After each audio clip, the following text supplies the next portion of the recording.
የሚደነቁ ሕጎች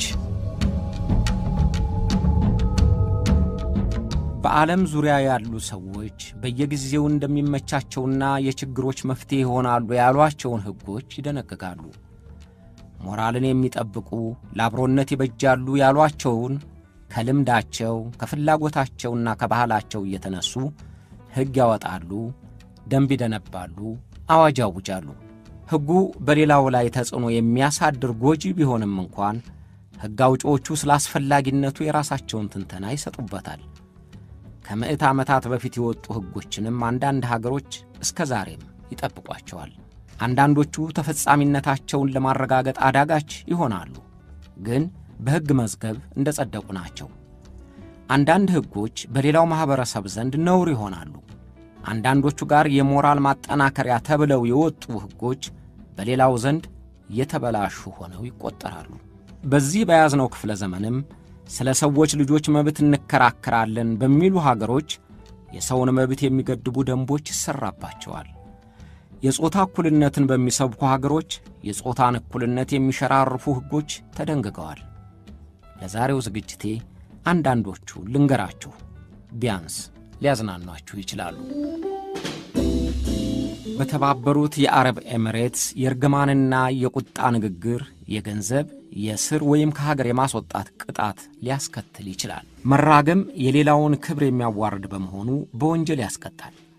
በቃላት ብቻ ሳይሆን በአካል እንቅስቃሴ፣ በማኅበራዊ ድረገጽ የጽሑፍ መልእክት እርግማንን ማስተላለፍ ቅጣት እንዲያስከትል በሕግ ተደንግጓል። ባለፈው ጥር ወር አንድ ሰው በትክክል አልሰራልኝም ላለው የመኪና ደላላ በጽሑፍ መልእክት የቁጣ ቃል በመላኩ ለ3 ሳምንታት እንዲታሰር ተደርጓል።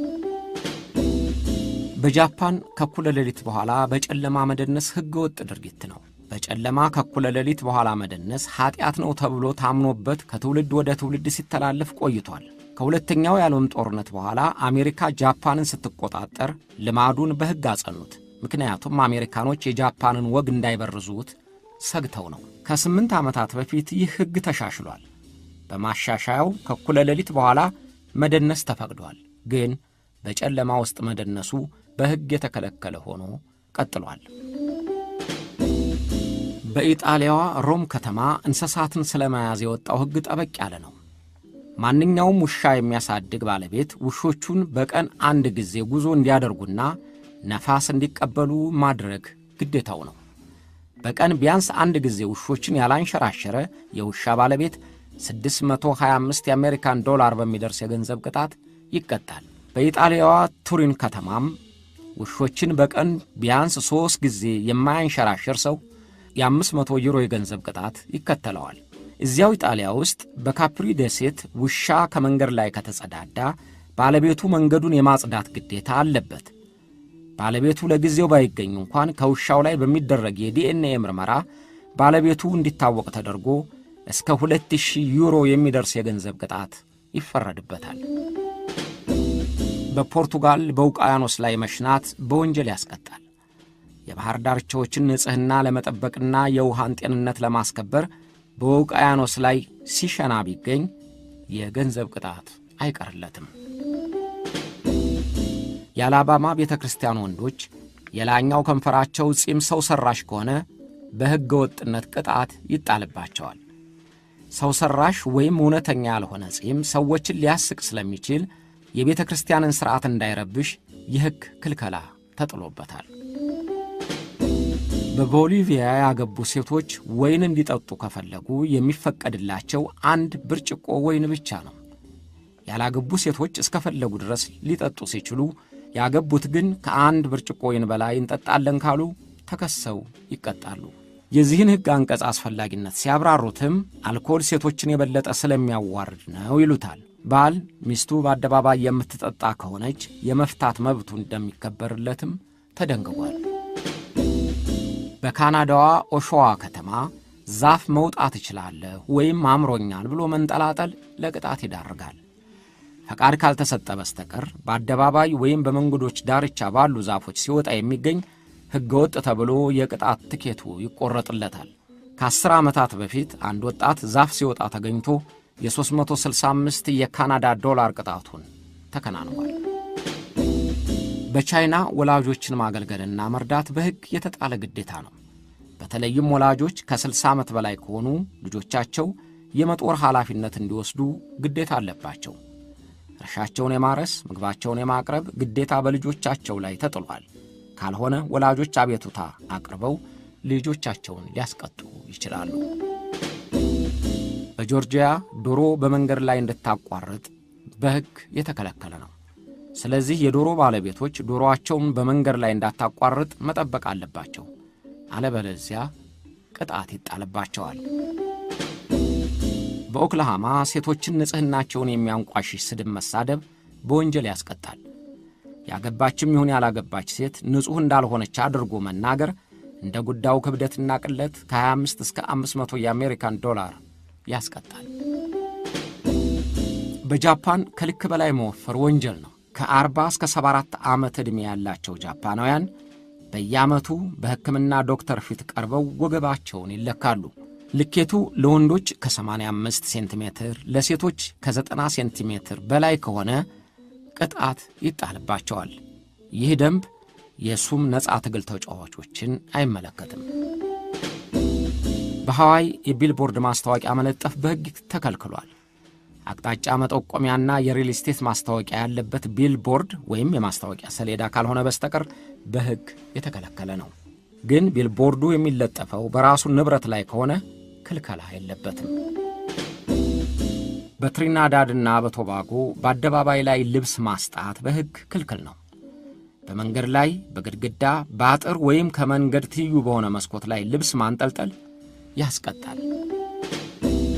በሜሪላንድ ጥንቆላ አይፈቀድም። ካርድ በመጣል መዳፍ በማንበብ ወይም በሌላ መንገድ የሰዎችን ወደፊት ዕጣ መጠንቆል ክልክል ነው። ይህን ወንጀል ፈጽሞ የተገኘ ወይም የተገኘች የ500 የአሜሪካን ዶላር ወይም 1 ዓመት የሚደርስ የሥርዓት ቅጣት ያስከትላል። በደቡብ ኮሪያ የካሜራን ድምፅ መዝጋት በሕግ ክልክል ነው። የስልክ ካሜራዎቹም ቢሆኑ ምስል በሚቀርጹበት ጊዜ ድምፅ ማጥፋት አይችሉም።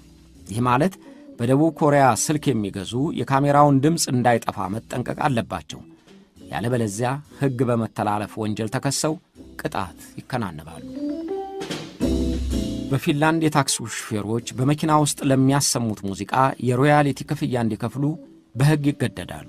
በታክሲ ላይ በሚደረግ ጉዞ ተሳፋሪዎችን ዘና ለማድረግ ሙዚቃ ማሰማት በሹፌሮች ዘንድ የተለመደ ነው። በፊንላንድ ግን ግንዛቤው ሌላ ነው። ሹፌሩ ተሳፋሪዎችን ይዞ በሚንቀሳቀስበት ወቅት የሚያሰማው ሙዚቃ ለንግድና ትርፍ ለሚያስገኝ ጥቅም የሚውል ስለሆነ ሮያሊቲ መክፈል አለበት ተብሎ ተደንግጓል። ማንም ቢሆን የሚሞትበትን ቦታ መምረጥ አስቸጋሪው ነው። ግን ማንም ቢሆን በእንግሊዝ ፓርላማው ውስጥ ወይም በግቢው ውስጥ መሞት አይፈቀድለትም። እስካሁን አልደረሰም እንጂ በፓርላማው ግቢ ሰው ቢሞት እንዴት እንደሚቀጣ የሚያስቸግር ሳይሆን አይቀርም። ግን ምንም ቢሆን ምን በፓርላማው ውስጥ ግቢ ማንም ሰው እንዳይሞት ሕጋዊ ክልከላ ተጥሎበታል። የዚህም ምክንያቱ ግንቡ እንደ ንጉሣዊ ቤተሰብ ግቢ ስለሚቆጠር በዚያ የሞተ ሰው በንጉሣዊ ቤተሰብ ሙሉ ክብር መቀበር ስላለበት ያንን ለመከላከል ነው። በሜክሲኮዋ ጉናጁታ ከተማ በመንገድ ላይ መሳሳም አይፈቀድም። ይህ ሕግ ከጸደቀ ከ100 ዓመታት በላይ አልፎታል። ዛሬም ይህንኑ ሕግ የሚጠቀሙበት ሆነዋል። በሩሲያ የቆሸሸ መኪና መንዳት ለቅጣት ይዳርጋል። ሩሲያኖች ለገጽታቸው የሚጨነቁ ስለሆኑ በከተማቸው የቆሸሸችና የተጎሳቆለች መኪና መንዳትን በሕግ ከልክለዋል። የመኪናዋ ጉስቁልና በምን ያህል ደረጃ ሲሆን እንደሆነ ዝርዝር መረጃ ባይኖረውም ሕጉ ግን ላለፉት 100 ዓመታት በተግባር ላይ የዋለ ነው። የካናዳ ሬዲዮ ጣቢያዎች ሀገርኛ ሙዚቃ እንዲያሰፍኑ ሕግ ያስገድዳቸዋል። ሬዲዮ ጣቢያዎቹ ለሀገርኛ ሙዚቃዎች ቢያንስ 35 በመቶ የሚሆነውን የአየር ስርጭት ሰዓት መመደብ አለባቸው። ከሰኞ እስከ ዓርብ ባሉት ቀናት ከንጋቱ 12 ሰዓት እስከ ቀኑ 6 ሰዓት ድረስ ባሉት ሰዓቶች ሀገርኛ ሙዚቃዎቹ መተላለፍ አለባቸው። ይህ ማለት በሥራ ሰዓት 1 ሰዓት ስርጭት ላለው ሬዲዮ ጣቢያ 20 ደቂቃ የሚሆነውን ሀገርኛ ሙዚቃ ያስተላልፋል ማለት ነው። በጀርመን መኪና ከመንዳት በፊት ብቻ ሳይሆን በሚነዳበትም ወቅት አይኑን ከነዳጅ መጠቆሚያ አለመንቀል ይጠቅማል። በጀርመን መኪና በጉዞ ላይ ያለ ነዳጁ አልቆ ከቆመ ከፍተኛ ቅጣት ያስከትላል። ነዳጁ አልቋል ብሎ ወደ ማደያ መሄድንም አለማሰብ ይሻላል። ምክንያቱም ነዳጅ ያለቀበትን መኪናውን አቁሞ ወደ ነዳጅ ማደያ መሄድ ተጨማሪ ቅጣት ያስከትላል። የዚህ ክልከላ መነሻው መኪናን የመቆጣጠሩ ኃላፊነት የሹፌሩ ብቻ ስለሆነ ነዳጅ ማለቅ አለማለቁን ካልተቆጣጠረ የራሱ ጥፋት ነው ስለማለት ነው። መኪናውን ትቶ በአውራ መንገድ ላይ ሲጓዝም ለራሱም ለሌላውም አደጋ ያስከትላል ተብሎ ስለሚታመን በሕግ ክልከላ ተጥሎበታል። በስሪላንካ ራስን በራስ ፎቶ ለማንሳት ቦታ መምረጥ ግዴታ ነው። የቡድሃን ምስል ከኋላ አድርጎ ራስን በራስ ፎቶግራፍ ማንሳት በሕግ ተከልክሏል። ምክንያቱም ቡድሃን ከኋላ አድርጎ ማንሳት አክብሮት መንፈግ ተደርጎ ይቆጠራል። ስለዚህ በቡድሃ ምስል ፊት ሆኖ ራስን በራስ ፎቶግራፍ አነሳለህ የሚል ስዕሉን እንዲሰርዝ ወይም ወደ ፖሊስ ጣቢያ ሄዶ እንዲታሰር ይደረጋል። ወደ ቡድሃም ጣትን ማመልከት መዳፈርን ያመለክታል ስለሚባል አይፈቀድም። በዴንማርክ ፊት የሚሸፍንን ጭምብል ማድረግ ያስቀጣል። ጭምብል ብቻ ሳይሆን በማንኛውም ዘዴ በአደባባይ ፊታቸውን የሚሸፍኑ የአንገት ሻርፕ፣ የብረት ቆብ፣ ኮፍያ፣ ሰው ሰራሽ ጺም በአደባባይ የሚጠቀሙ በሕግ የተከለከሉ ናቸው። ለዚህም ምክንያቱ በአደባባይና ሕዝብ በተሰበሰበበት ያልተገባ ወንጀል ቢፈጸም በቀላሉ መለየት ይቻላል ተብሎ ነው ይላሉ። በአውስትራሊያዋ ሜልቦርን ከተማ ሕዝብ በሚሰበሰብበት ቦታ ምንም ነገር በአየር ላይ ማንሳፈፍ ሌላውን ሰው የሚረብሽ ከሆነ አይፈቀድም። በሕዝብ አደባባይ ጌም መጫወትም ጭምር የተከለከለ ነው።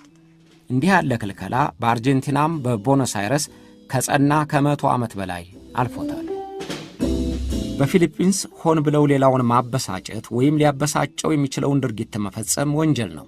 ሌላውን ለማበሳጨት መሞከሩ ከተመሰከረ የገንዘብ ወይም እስከ 30 ቀናት የሚደርስ ቅጣት ይከተለዋል። በታይላንድ የገንዘብ ኖት መርገጥ ወንጀል ነው። ምክንያቱም በገንዘቡ ኖት ላይ ያለው ምስል የንጉሡ ስለሆነ ንጉሡን እንደ መዳፈር ስለሚቆጠር ነው። በሜክሲኮ ብሔራዊ ምርጫ ከሚጀምርበት ሰዓት 24 ሰዓት ቀደም ብሎ አልኮል መሸጥም መጠጣትም የተከለከለ ነው። በማሌዥያ በመንገድ ላይ ማጠብ ቅጣት ያስከትላል።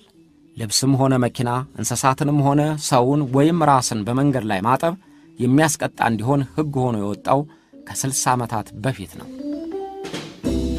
በሲንጋፖር የመታጠቢያ ቤት አጠቃቀም ደንብ ጥብቅ ነው። ሽንት ቤት ተጠቅሞ ውሃ ለቆ ንጹሕ አለማድረግ እስከ 700 የአሜሪካን ዶላር የሚደርስ ቅጣት ያስከትላል።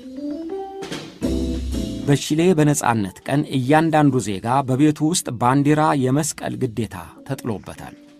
ሰንደቅ ዓላማውን ባይሰቅልና ሲሰቅልም በትክክለኛ አቀማመጡ ካላደረገ ለክስና ለቅጣት ይዳረጋል። ሰንደቅ ዓላማውም የሚሰቀለው ንጹሕና ከቤቱ ፊት ለፊት ባለው ግንብ በነጭ ቅብ ላይ መሆን አለበት። በሲንጋፖር ማስቲካ መሸጥም ሆነ መጠቀም የእስራትና የገንዘብ ቅጣት ያስከትላል። ከ1983 ዓ.ም ጀምሮ በጸናው ሕግ ማስቲካን ሲያመነዥኩ የተገኙ ነዋሪዎች እስከ 2 ዓመት በሚደርስ እስራት ወይም እስከ 100,000 በሚደርስ የገንዘብ ቅጣት ይቀጣሉ። ለዚህም ምክንያቱ የጤና ችግር ያስከትላል መባሉና የአየር ንብረትንም ያዛባል መባሉ ነው። ሲንጋፖር ማንኛዎቹም የማስቲካ ምርቶች እንዳይመረቱ ለአገልግሎትም እንዳይውሉ በሕግ ከልክላለች። በሕግ ከከለከለች 33 ዓመት አስቆጥራለች። ለዚህም መነሻው የቤቶች ልማት ቦርድ የሚላመጡና የሚተፉ ማስቲካዎችን ለማጽዳት $150,000 ወጪ ማድረጉን ይፋ ካደረገ በኋላ ነው። ጠቅላይ ሚኒስትር ሊ ኩዋን ዩ በዚህ ጉዳይ ላይ ቢቢሲ ማስቲካ ለፈጠራ ያነቃቃልና ለምን ይከለከላል ብሎ ጠይቋቸው ነበር። ጠቅላይ ሚኒስትሩም ማስቲካ ማላመጥ ወንጀል ነው፣ ማላመጥ ለፈጠራ ይጠቅመኛል የሚል ካለ ሙዝ ያላምጥ ብለው መልሰውለታል። በሲንጋፖር ማስቲካ በሕክምና ዶክተሮች ትዕዛዝ ብቻ ሊሰጥ ይችላል። በስዊዘርላንድ የመታጠቢያ ቤት አጠቃቀም በሕግ የተጣለ ግዴታ አለበት። ከምሽቱ 4 ሰዓት ጀምሮ እስከ ንጋት ድረስ መጸዳጃ ቤት የሚጠቀሙ ውሃ እንዲለቁ አይፈቀድላቸውም። የዚህ ምክንያቱም ውሃው ሲለቀቅ የሚወጣው ድምፅ የድምፅ ብክለት ያስከትላል ተብሎ ነው። ስለዚህ በተከለከሉት ሰዓቶች ውሃ መልቀቅ ቅጣት ያስከትላል። በሳሞአ ደሴት የሚስትን የልደት ቀን መርሳት እስራትና ጥያቄ ያስከትላል። ባል ሆን ብሎ ሳይሆን የመርሳትም ልምድ ኖሮበት ይሆናል። ይህ ግን ከጥያቄ አያድነውም። በዚያች አገር ባል የሚስቱን የልደት ቀን መርሳት በሕግ ተጠያቂ ያደርገዋል። በልደት ቀኗ ከባሏ የቃልም ሆነ የስጦታ መልእክት ያልደረሳት ሚስት ባሏን ከከሰሰችው ይጠየቃል። ጥፋቱ ጥፋት መሆኑን አምኖ ሁለተኛ አይለምደኝም ካላለ ወደ ፖሊስ ጣቢያ ተወስዶ መታሰርና አስጨናቂ ጥያቄዎችን መጠየቅ አይቀርለትም። ስለዚህ በፓሲፊክ ውቅያኖሷ ላይ በምትገኘው ሳሟ ደሴት የሚስትን የልደት ቀን አስታውሶ ማስደሰት፣ ከረሳውም ጥፋቱን አምኖ ማሬ ብዬሻለሁ ብሎ ይቅርታዋን ማግኘት ብቸኛው አማራጩ ይሆናል።